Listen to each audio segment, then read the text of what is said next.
Ayun.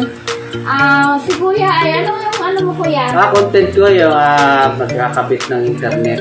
Yung pang-araw-araw namin trabaho. Ayun, yun ang content mo. May katanungan po kayo about sa internet, telepono, message nyo lang ako down below ng channel ko, Kuya Alfred TV. Kuya Alfred. Ayun guys, surprise ako dahil si Kuya ay kasi ang namin kasi yung phone namin ay walang dial tone lagi. Yan ang problema. Kaya nagpakabit ako ulit ng phone. Yan ito yung niya. Nila.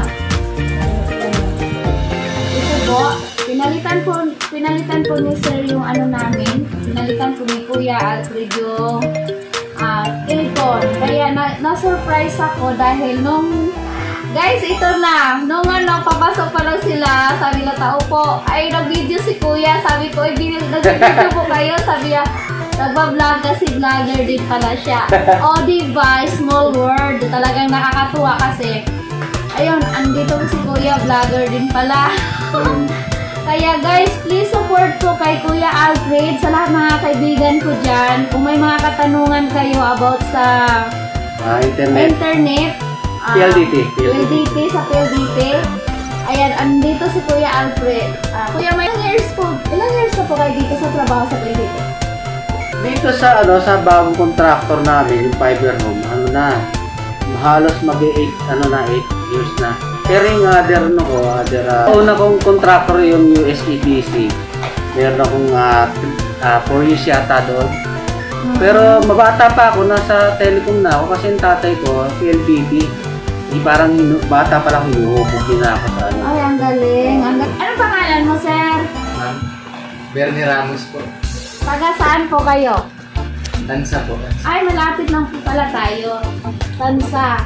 Ilang years ka na rin dito? Bago pa lang po. Bago pa lang. Ayan si Kuya. Si Kuya yung matagal. Ayun, nakakatuwa talaga kasi ano to guys, surprise ako. Ayan guys, si Kuya, kung may mga katanungan po kayo, message po kayo doon sa account ni Kuya, sa channel ni Kuya. Comments po kayo doon sa Kuya Alfred TV. Ayun, Kuya Alfred TV. Kaya, baka matulungan ko kayo mga tropa. Baka matulungan daw kayo guys sa mga problema. Pero don't forget to subscribe. Comments, like, and share. Ayun guys, huwag niyong kalimutan guys, si Kuya Alfred ay isang vlogger din. Please support natin si Kuya Alfred. Yes. At saka sa mga hindi pa po nakapag-subscribe sa aking channel, please subscribe po.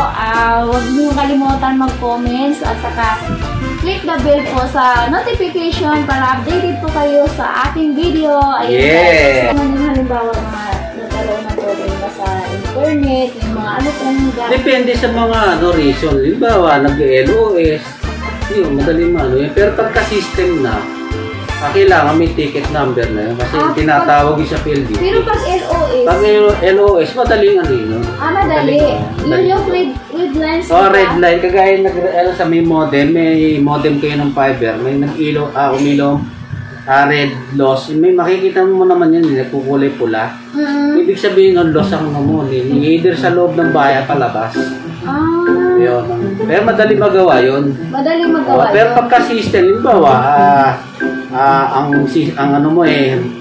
low yung yung speed mo mahina. Hindi mo nakukuha yung range na kailangan mo. Halimbawa, 25 Mbps, nakukuha mo 3 lang o 5. System na yun. Kailangan mo yan. Talaga yung kailangan nila ayusin mo. Kailangan mayan na. Pero ang naman sa mga 25 Mbps, okay na yun okay na ba yun sa internet? Mga ilang yun dapat? Kasi ngayon itinaas na nila ang speed ng 129 mataas na. Ibig sabihin mas maganda pa rin. Ayan guys, yun ang sinasabi ni Kuya. Pag mga LOS lang, nag-grid lines yun siya, nag-grid lines. Lang po, madali lang daw po yun ayusin. Pero pag mga system na problem, Mbps, yung mga halimbawa, naka-50 ang Mbps mo, tapos 5 lang lumabas, 5, tapos 20.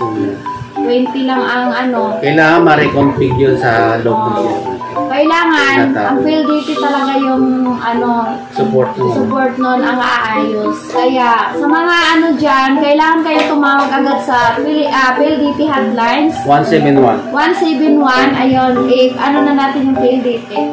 Ayun, sa maganda ang ano guys, maganda naman ang ano sa PhilDT. Kaya kung may mga problema kayo sa internet na kailangan lang natin itawag lang natin agad sa kanila para kasi madali naman ang mga customer service napaka-friendly. Napaka-okay nila kasi tapos mabilis lang sila mag-action. Basta itatawag, wag lang Tawag lang, oh. Guys, ito lang mapapayo ko sa inyo. Minsan nakakainis talaga pag walang internet. Wag na tayo mag-post na, ay ano ba yan? Tagal-tagal, bagal ng internet dito, bagal si PhilDT. Pero hindi naman nila alam yung dahilan kung bakit mahina. Kaya ang kailangan natin gawin guys, tawag lang agad sa 171 ng PhilDT kasi mabilis ang action nila, hindi ka pababayaan. At saka yun lang kasi ang importante, itatawag mo lang agad-agad pagkabukas, tapos kung hindi pa naman mabalikan ka, tawag ka ulit, huwag kang magsawa, antay lang, tapos tawag ka lang ulit, huwag nang magagalit-galit. Ayun lang ang importante guys kasi busy rin naman yan sila, at saka marami din silang ginagawa, hindi lang tayo ang Yun. nangangailangan. Tama.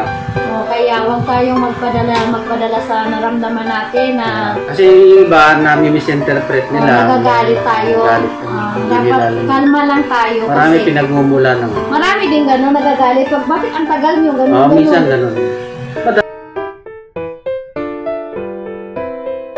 Ulit sa inyong lahat. Ayan, kami ay magpapaalam. Mag-ingat po kayo lagi. At saka, ayun, kuya. Follow nyo lang po yung Kuya Alfred TV. Huwag nyo pong kalimutan at abangers na lang din po sa channel ni Pogi. Ayan, mag-vlogger din po siya.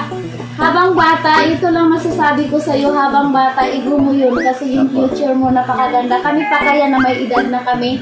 Ikaw pa kaya na bata ka pa, marami ka pang marating. Meron kami ano niyan. Marami ka Mabala kami. Marami. Bye-bye guys. Ingat pa kayong lahat at kami magpapaalam. Bye-bye guys.